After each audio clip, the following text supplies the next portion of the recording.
Good morning to all the respected dignitaries, esteemed speakers, and dear participants. Under the benevolence of our Honorable Chancellor Sir, Dr. A.C. Shanmugan Sir, President ER ACS Arun Kumar Sir, and Honorable Secretary Thiru A. Ravi Kumar Sir, the Faculty of Pharmacy, Dr. MGR Educational Research Institute, Chennai, is organizing a series of awareness programs, hands-on workshops, guest lectures, and conferences. We express our heartfelt thanks to our Professor S. Geetalakshmi Ma'am, our Vice Principal, for her constant support, guidance, and encouragement. Least but not least, thanks to our beloved Principal, Dr. N. Harishan Sir, for unwavering support and belief in our vision, have inspired us every step of way. On behalf of Faculty of Pharmacy, Dr. MGR Education Research Institute, I warmly welcome you all for day 4 of our International E-FDP on Sustainable Faculty Empowerment, Advancement Pedagogy, Wellness, and Scholarly Excellence. Before we begin today's session, I would like to present a brief report of day 1 to day 3. Day 1, we had one international and one national speaker. International speaker from USCI University, Malaysia, and national speaker from NIPER. They emphasized on teaching pedagogy and outcome-based education. On day 2, we had one international speaker from University of Cyberjaya and one national speaker from Savita Medical College, India. Both emphasized on topic writing and startup detailing, which is very essential. On day 3, we had a national speaker from Annamalai University who emphasized on AI tools in research. So overall, all the 3 days were a great success with active participation and valuable knowledge sharing. So today, we are having a distinguished guest with us for our day 4 session.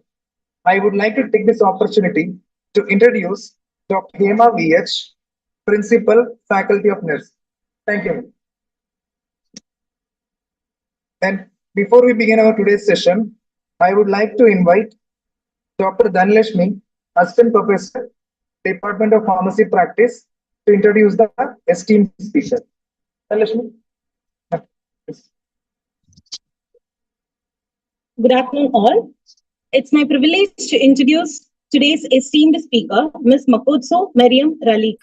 Ms. Ralik is a highly accomplished nursing professional, occupational health nurse practitioner, and dedicated educator with over a decade of rich experience in clinical practice, occupational health services, and academic teaching. She is currently serving as a nursing lecturer and also pursuing her PhD in nursing science at University of Pretoria, where her research focuses on addressing healthcare challenges in resource-limited and water-scarce settings. She holds a master's degree in bioethics and health law, along with multiple postgraduate qualifications, reflecting her strong academic foundation. She has actively contributed to national and international conferences and is deeply engaged in research that promotes ethical practice and evidence-based healthcare. With her vast expertise in patient care, clinical supervision, curriculum development, and occupational health, she continues to inspire and shape future healthcare professionals. We are truly honored to have her with us today. I now invite Ms. Makotso Mariam Ralik to deliver her session.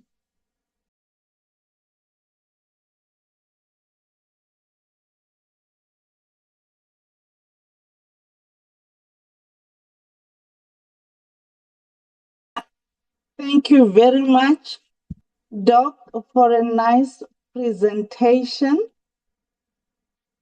Am I clear? Yes, ma'am. Thank you very much. Thank you. My name is Makotso Miriam Ralihike. As my doctor has said, I am the lecturer at one of the nursing colleges in Southern Africa, Northern Cape, at Henrietta Stockdale. I am honored today, and I would like to thank this opportunity of being invited in this fruitful and informative webinar to share my knowledge on the topic that was given to me. I would like to share my slides with you and share what I had prepared.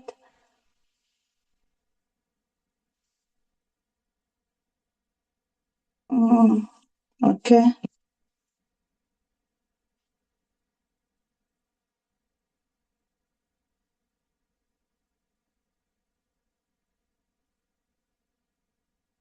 I don't know if I can. Okay, yeah.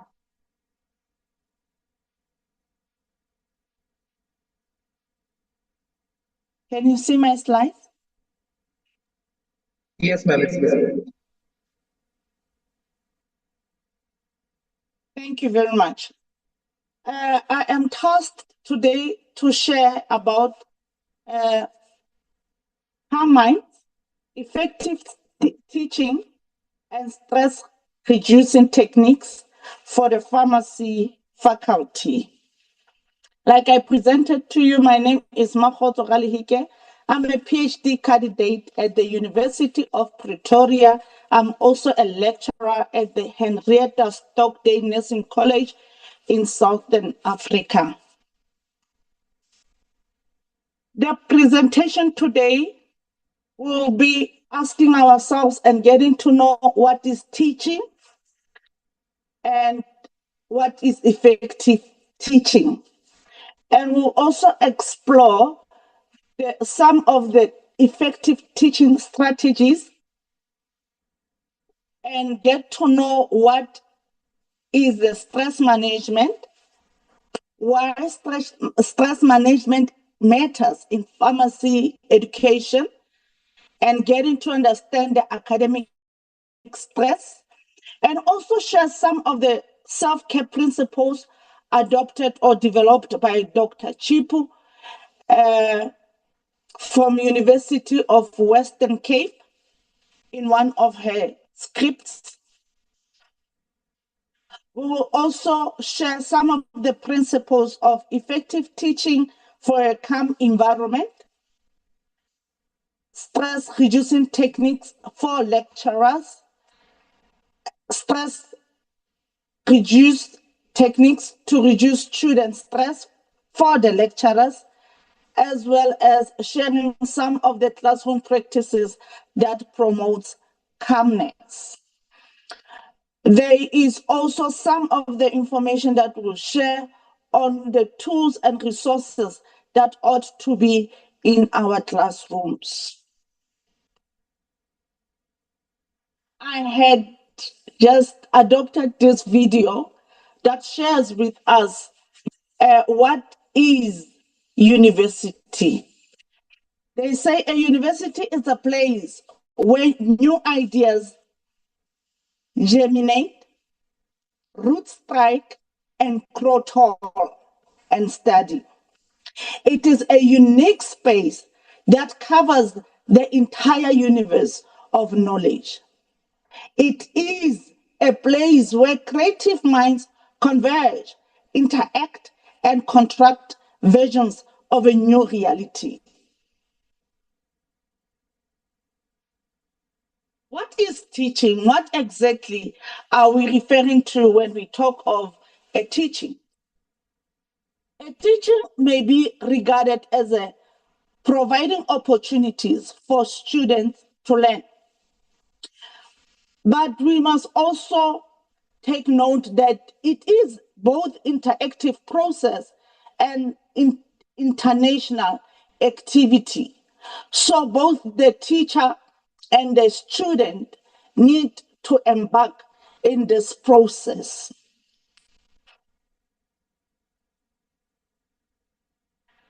They are effective teaching that we as a lecturers at the universities need to consider. And one of the literatures that I read when I was preparing for this presentation stated that the lecturers in universities have three functions. And amongst them, the main function is to teach, do research, and manage. What exactly are we managing? We are managing those students, we are managing our teaching environment, which is the classroom management. And effective teaching, it seems to be complex in the sense that it is intellectually demanding and it's a socially challenging task. It consists of a set of skills that can be acquired, improved, and extended. So as lecturers, we need to have the skills that we had acquired. There are skills that we already have that needs to be improved. And there are skills that needs to be extended in a sense that there will be the skills that you will know, but because of evolving information, evolving technology, evolving space, you will need to extend your knowledge on them. Effective teaching also, it's intellectually demanding in a sense that it requires the teacher to know. You must have a deep sense of what you are teaching and also be a master of that subject. So you must take time to prepare. And also, like I said, there are things that you will need to improve. There are things that you will need to acquire. There are things that you will need to extend your knowledge on. So it needs or it acquires a lecturer or a teacher to dig deeper on what they know so that they can be the masters of those subjects that they are teaching. Effective teaching also needs certain elements or key elements from the lecturer or the teacher, which is you must be able to think and be a problem solver. That's why you have to dig deeper on the subject that you are teaching. You must be able to analyze a topic and a subject that you are teaching in a sense that it must be enjoyable for the students. You must be able to see how can you, or what are the critical points that needs to be taught to the student. It also requires you to be able to reflect upon what is an appropriate approach, to also select key strategies and material. As a lecturer, you will realize that the approaches for different units, for instance, in a module, will be quite different depending on the content of the module or the content of the unit. So you will have to approach it or approach them differently using different strategies as well as material. There are subjects that just need you to play the video, for instance, for the student maybe to understand the concept or the key knowledge that you want to assess or bring to them. And there will be those that will need a group discussion. And there will be those that maybe will require you to give a task for research. So the approach should accommodate the content. And one of the effective teaching also is the lecturer should be able to organize, structure ideas, information, and tasks for the students. This clearly means that, like I said, some approaches are different when you want to communicate a different idea to the student. So you must be able to organize. You must be able to structure those ideas so that the student grasps them easier. It also requires a lecturer to consider what the students know, to communicate clearly to them what is needed of them, and also to stimulate them to learn, think, communicate, and perhaps in their turn to stimulate their teachers. There are tasks that need a high cognitive knowledge assessment, and to do that or to stimulate or assess that, you will have to stimulate the student at some instances. So don't just expect that to come only from you. The students can also test or stimulate their lecturer or the teacher. What is effective teaching in summary? It means teaching effectively. You must know as the lecturer your subject, know how your student ought to learn, and how you can teach. They are effective teaching strategies that different authors had proposed, and what I have seen, most of them, or often it is suggested that the indirect but powerful way of improving your teaching is to improve how your students learn. Colleagues, this simply means you must have different ways of accommodating how your students learn. Other students learn through pictures. Other students learn through audio recordings. Other students learn through discussions. Others learn through writing. So we must try to improve on how our students are learning. And there are different proposed teaching methods that different authors had suggested. And one of them is to have a course plan or a module plan. And this is very crucial in learning because the lecture has a role of planning and controlling the educational process for the students to be able to achieve a comprehensive learning experience. So we must learn to plan our modules, have a lesson plans, have a module plans, so that we give out the best to our students and we make their learning experience exciting and very informative for them. In the very same note, Clark and colleagues in their article, Teaching and Learning in Education, they had raised some questions and want the faculty member to ask themselves these questions regularly, especially when you want to achieve effective teaching strategies. And one of the questions that we ought to ask ourselves is how to increase the students' motivation. Colleagues, we are teaching students, but I must tell you, every table in the classroom has a story to tell. Meaning, different students, they come to learning institutions with different roles or different vision or different backgrounds.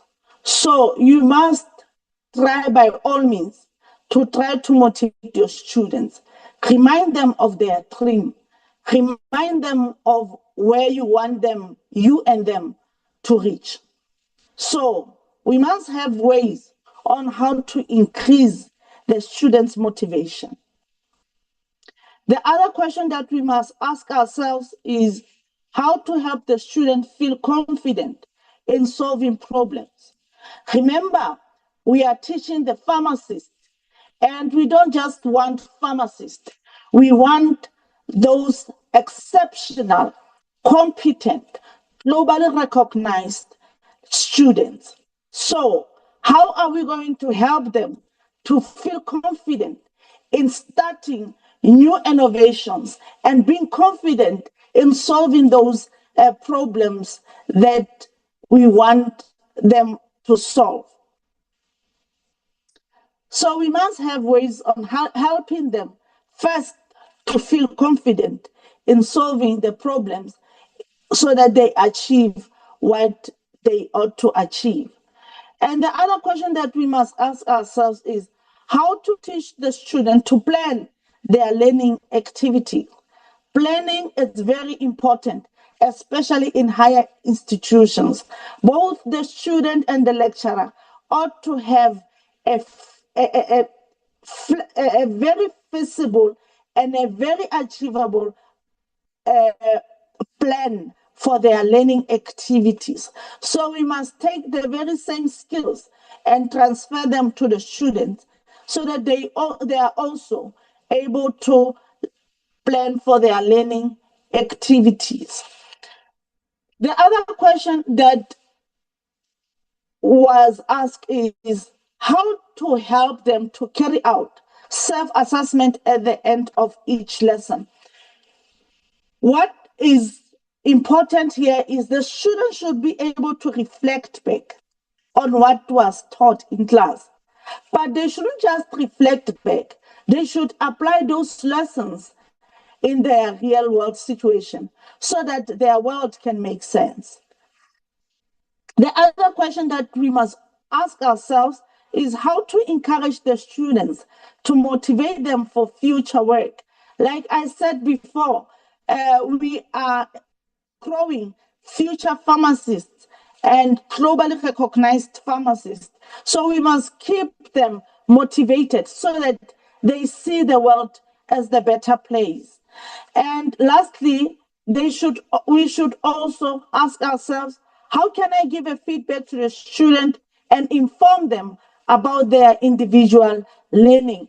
Here we are referring to a constructive feedback opportunity for the student.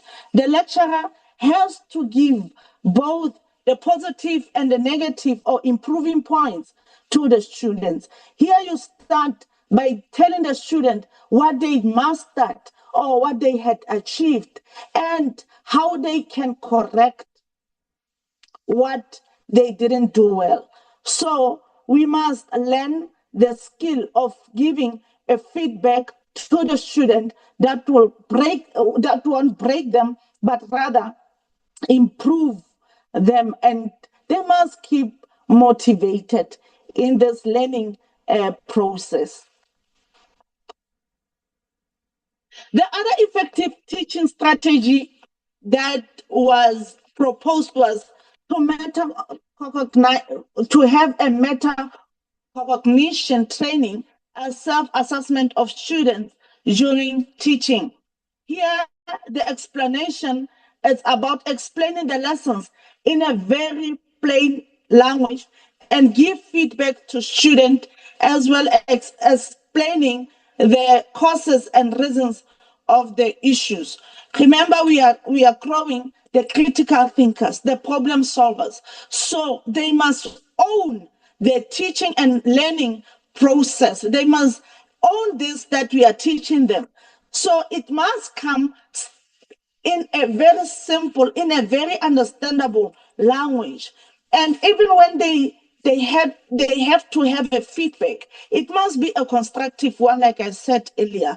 And they must know the causes of what they did and how they can improve. Why did you decide to not give them the credit? Why did you decide to rather test them in a very high cognitive instead of just testing it in a lower cognitive level? So they must understand these things. The other strategy that was proposed was using a conceptual map and pre-organizing plan in training. This simply means improving the quality of learning through promotion of teaching, emphasizing student-centered learning, and developing the skills needed for employment. These are strategies that are outlined in the lifelong learning, particularly in higher education. What it means is the teaching or the learning must be student driven. It must not be the lecturer who's always giving out. Students should not be seen as the empty vessels and lecturers as the master of them all. But we must change or exchange roles so that the teaching and learning can be a progress for the student that is enjoyable. This is very, and so that the process also can inspire the students to be lifelong learners. The other strategy that was proposed was engaging creativity during teaching and lessons, which incorporate teaching innovations or technology innovations in teaching. The previous speaker, I think a day before yesterday, spoke about how artificial intelligence can improve our lives. This is where it comes in. How can we engage the creativity in our teaching by incorporating those AI? AI is part of us going forward. So we must try to incorporate it into our teaching.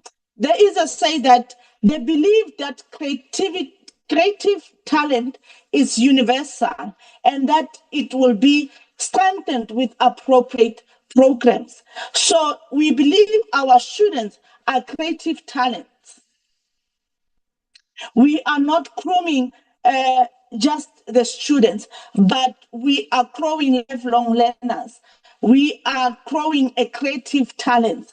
People who will be, like I said before, globally recognized. So we must make and believe in their creative minds. And the other strategy of effective teaching was to explain and develop knowledge on how to resolve the issues in future career through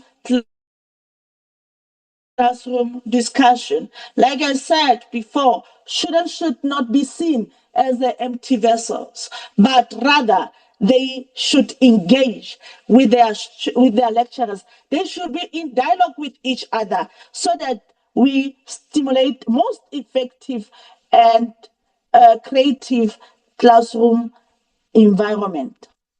So the most effective teacher will monitor the progress and assess how they had changed in practice. So here you will start to monitor your students' learning progress and try to support them in every way that you can. If the student needs a psychological support, I assume and I'm thinking there are such services in each and every higher institution, and there are measures in which we can support the students if whatever that they are encountering is somehow affecting their learning. Lastly, on the effective teaching strategy is to documenting experiences. This is a skill. Documentation is a skill, and it's not every lecturer or every teacher that loves to write. Some of us, like myself, I can do everything. I can do everything. But when it comes to record keeping or managerial papers, I don't like that part. But it is part of me. I have to do. So it's a skill that I have to do in my teaching learning environment. It's part of the process I cannot run away from. So we must facilitate such skills as well to provide easier access to up-to-date information.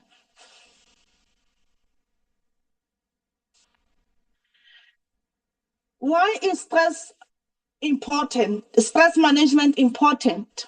Oh, why does it matter so much in pharmacy education? As lecturers in higher institutions, we are having a high cognitive load for both the students and lecturers. So we need to have ways in which we can manage the stress in relation to how we can reduce the load. And where we are is a very fast-paced curriculum. Things get to change fast. And as the higher institutions, we must be able to learn to swim in the mud so fast that our students learn the latest that comes out. And they are also a clinical expectations from particularly students in higher institutions.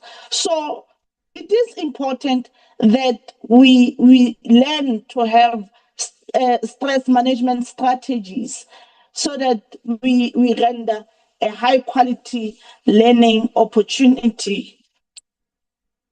And if we fail to do that, that can impact on our teaching quality and our student outcomes. It is important to understand that academia has its own unique way of giving a stress. And the common stresses for lecturers is the workload. Teaching in higher institution is not as easy as teaching in lower phases. And there is also admin pressure. In South Africa, we have the council that regulates us as healthcare providers. So I assume in India, there's also such. So there will be regulations that changes, and we have to adapt to that and be very fast in those paces that they want us to run. So there is a lot of admin pressure there when it comes to academic year. When it starts, things tends to pile up. You must do module guides. There is a recruitment process happening simultaneously. There are also other graduations happening. There are also students that need to go to clinical accompaniment. So the lecturers, they need to understand that that comes with academia. And there is also a stressor on the student performance. We have to account why there is a certain performance in your module and why the students are not improving, or if one student is not coping, you have to account as the lecturer to tell how did you help the student on their learning. So, colleagues, there are signs of burnout that we must look out for. A chronic fatigue. We must look out for this monster. We must have the ways of finding ways of relaxation or managing a very stressful environment so that we avoid fatigue. We must have ways on how to plan our activities, like I said earlier, so that we avoid fatigue. There is also irritability. That is the sign of burnout. A reduced motivation, people who always threaten that they will resign or they are leaving. Just know that that can be the sign that they are burning out. So as the colleagues, we must reach out to that individual. And it is of importance that we realize these signs or we recognize them earlier so that we give such a colleague a support. Probably we can also refer that the colleague so that they can learn certain skills on how they can manage their work, how can they manage their stress, how can they stay motivated? Because I don't want to think of the classroom that has demoralized lecturer. That learning process won't be as effective like we earlier said. So the study by Chipu et al. 2022 suggested that we must do a self-care. We tend to care so much on students. We tend to care so much for our colleagues and we neglect ourselves. So how can we have a coping strategies for self-care. This includes having an emotional self-care activities that will emphasize identifying and managing our emotions. We must have self-care activities that will make us to identify our emotions and be able to know them.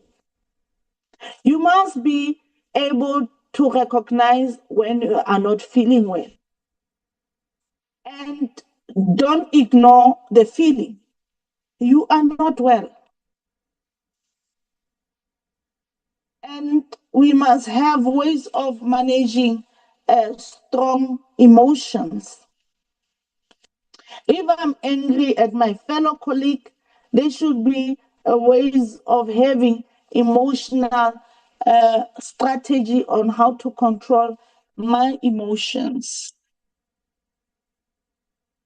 And the other strategy is to have effective stress management strategy and life skills such as time management, decision making, and problem solving skills. Like I said earlier, you must be able to know when you are not coping. And probably colleagues voicing it out to your fellow colleague can also help. Having a colleague that you share your stresses with and your concerns can also be an effective way of managing your stress. But most importantly, in the higher institution world, and especially universities, time management is key. Reaching those deadlines is most important thing so that you avoid overwhelming yourself with a lot of tasks that you cannot do anymore. If if you doubt your decision on a particular task that you want to give to your student, you can give it to your colleague and ask so that you validate this that you want to do. You can ask your colleague to say, I am thinking of giving the students this task and this is how I want to approach it. Do you think it will be of the best, or am I pushing it too hard on them? So that you don't have to stress so much with smaller tasks that can be maybe referred to others and they give a solution to it. The other strategies that CHIP et al. 2022 suggested was to enhance group interaction. It is important, colleagues, that we get along, we support each other. This can be done in so many ways. Workshops like this excited me because when I heard of it, I jumped. I said, "Oh my goodness, I'm meeting people from India," and I started telling my colleagues that I'm going to present on calm minds, and some were already suggesting some approaches on how to share the information. And this was so exciting to see that there are people who are also supporting you or supporting me in my career, in my academic world. So we do this by starting to do the workshop and webinars where we share tasks and interact with each other and share knowledge that we know. This can be one of the strategies that the higher institutions can start to implement. And also have a social support to cope with emotional demanding situations. Like I said before, you should have that one specific colleague that you can vent to, that you can share your most stressful experiences with, so that they can give a social support. And other things that other people has done is to incorporate technology in the things. They had opened the WhatsApp group of the institution, and when there are certain things that needs agent attention or agent intervention or decision making. They write it down, and other colleagues start to engage with them. So having a social support can also improve how we can manage the stress. The other thing that Chipo suggested was the issue of practicing spiritual self-care activities by having a prayer session and choosing a specific song maybe, and engaging on reflective practices such as meditation. So some people have joined small spiritual groups so that they have this spiritual element also considered. So the principles of effective teaching for calm learning environment is clarity and structure in lesson delivery, active learning strategy, psychological safety in a classroom, and consistent communication. Some of the stressing reducing techniques for us lecturers, for us colleagues, is to have time blocking and workload planning. Like I said earlier, plan your activities. Have mindfulness and breathing exercises for those who are active. They can start to do their physical activities such as jogging. And for us who are so busy always in our offices, we can start having the breathing exercises and heavy meditations and other things. And the other thing is to set the boundaries with emails and student consultations. We cannot always be online forever with the students. So setting the boundaries with your students is key. My consultation period starts at this time and end at this time. I don't take emails. I don't take phone calls unless emergency after 4 o'clock. It's my family time. Students should know that. The other thing is to have a peer support and collaboration, like I said earlier. So techniques to reduce student stress: be transparent with the assessment criteria. Do the regular formative feedbacks. Be flexible with your learning pathways. Try to have strategies that accommodate your setting and your students, and try to encourage them to have self-care and resilience. Having the classroom practices that promote calmness, have the open ritual, the counting and check-ins, have low strikes, engagement on activities, have visual aids like PowerPoint presentation, structured notes, textbooks, smaller notes. You can have those.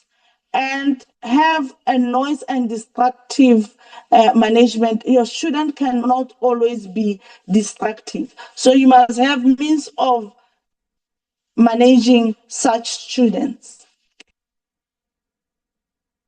There are tools and resources for effective teaching, which are stress management apps. We can download them. Like I said, we can put in technology into our teaching and learning. We can also have academic workload planners, and we can have teaching support units. We can have professional development workshops.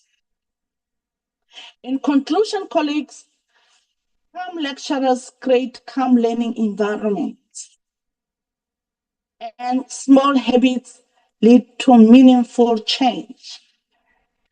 Commitment to well-being can also improve a teaching effectively and have a good impact on how we teach.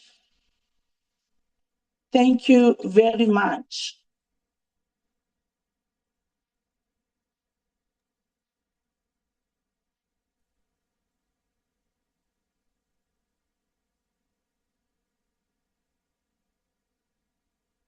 Madam, it was really a engaging session. We have some questions which got delivered to us from the participants. And I would like to invite Dr. Navakant sir to read out the questions to Ms. Makosa. Sir, please.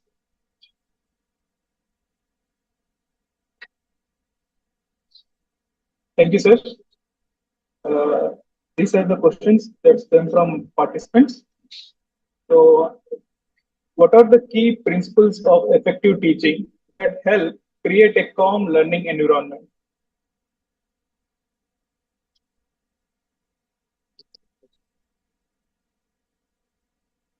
Madam, are you there? Smakotso? Hello, I missed that. Yeah. This is the question from the participants.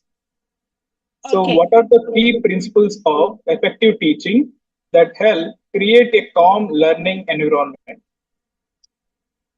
Key principles of teaching that creates the calm environment.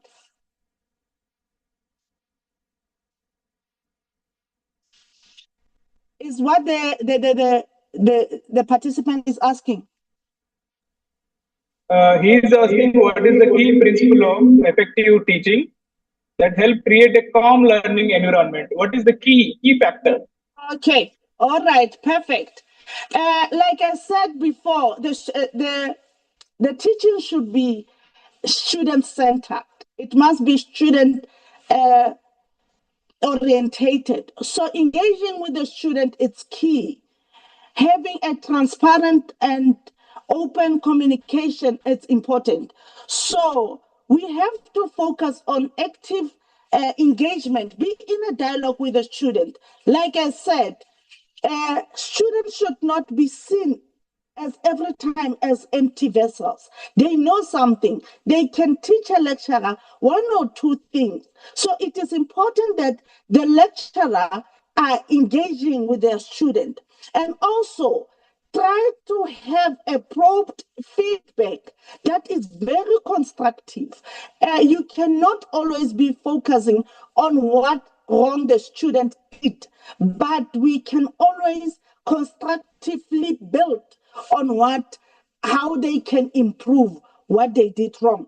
The other thing is we shouldn't do high expectations on students, but we should try to build them in a sense that they are also a problem solvers. So you should try to engage with the student now and then, stimulate the high critical thinking. So that can also be a principle of a lecturer to create a calm environment. Engage with the students. Ask them, how would you like this to be taught? At times it can improve on how they approach certain modules.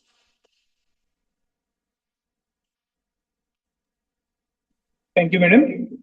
There is a specific question from pharmacy students. So, why is stress management is important in pharmacy education and academic settings? Because we want them motivated. So how can they be motivated if they are stressed? If they cannot manage their time? So it is a key principle, it is a competency that we are teaching now so that they can use that skill later in their profession. So it is key that they learn these things at a very fundamental stage so that they apply them in their profession later on. So we teach them how to manage those now so that they can apply that in a real world situation when they are full recognized pharmacists.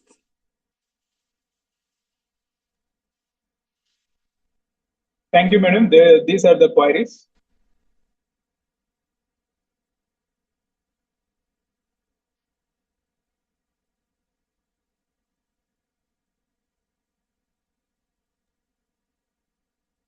Thank you, sir. Now I invite Dr. Hema, Principal Faculty of Nursing, to kindly felicitate the speaker. Please. Good afternoon, ma'am. Honored to felicitate you for being present here in the webinar and share your thoughts on the skill development and the role of lecturer. Thank you very much. Thank you. Ma'am, Thank did you you get very much. Yes.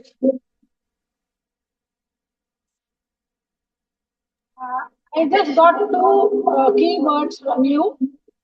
University is a place where ideas germinate. That was truly a thoughtful word, and the suggestions what you had given for the lecturer. And I just gone through your Commonwealth abstract, which was submitted in 2024, and the role of nurse practitioners in low resource areas, especially water. I think this is your research area also. All the very best, madam. We will connect in future. I work in a nursing college along with Dr. Hari Krishnan, the same university. And our college started in 2005 with BSc nursing program. We have MSc nursing program also. We run two courses, BSc and MSc nursing program in our university. So we'll get connected with you and we will associate, madam. Thank you very much for this opportunity. I thank the FDP coordinators and the mastermind, Dr. Hari Krishnan, for curating this FDP so that we all will work collaboratively. Thank you, ma'am. Thank you very, very much for inviting me. Thank you very much, ma'am. Thank you, Doc. Thank you, everyone. Thank you, ma'am. Thank you for the felicitations. Dear participants, I have shared the feedback link so that you can finish it by today itself. And Makotso, special thanks from my side because the session was really engaging as well as given many things to learn with it. Thank you. Thank you, participants.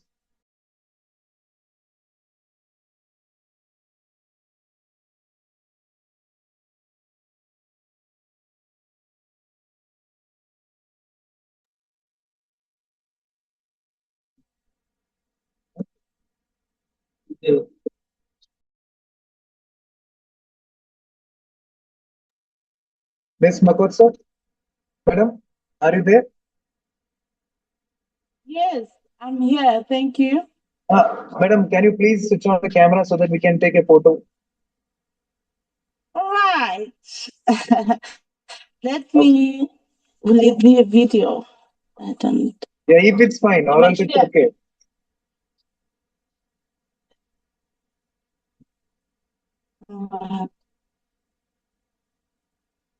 It's taking a video, but am I?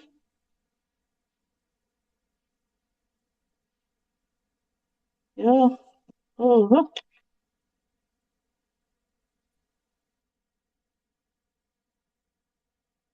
Madam, I think your camera is off.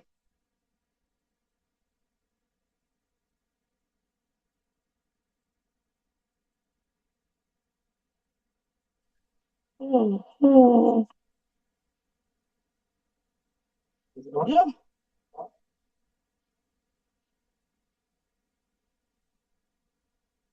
Let me.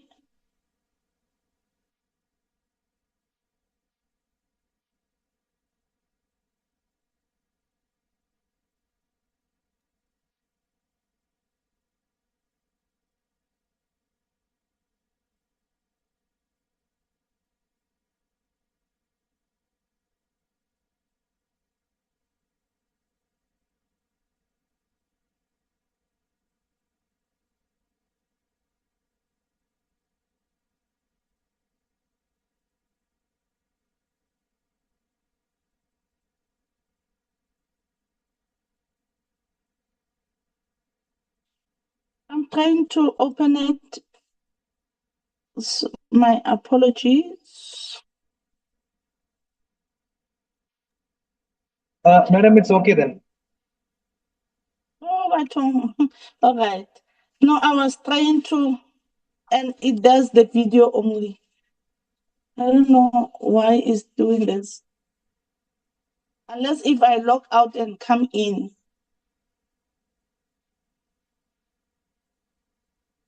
Madam, maybe in the next upcoming session we can have a video on which we Okay. can. All right. Yeah. Thank you for today.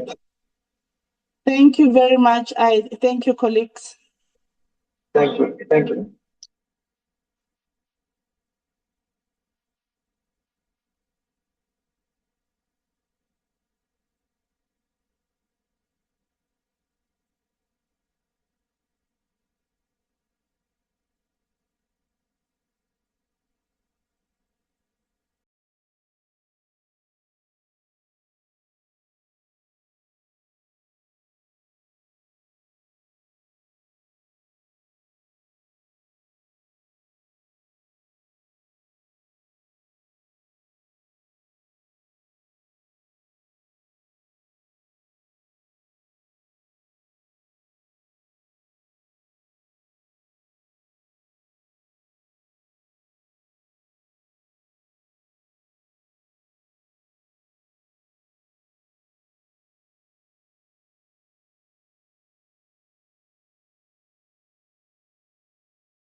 Recording stop.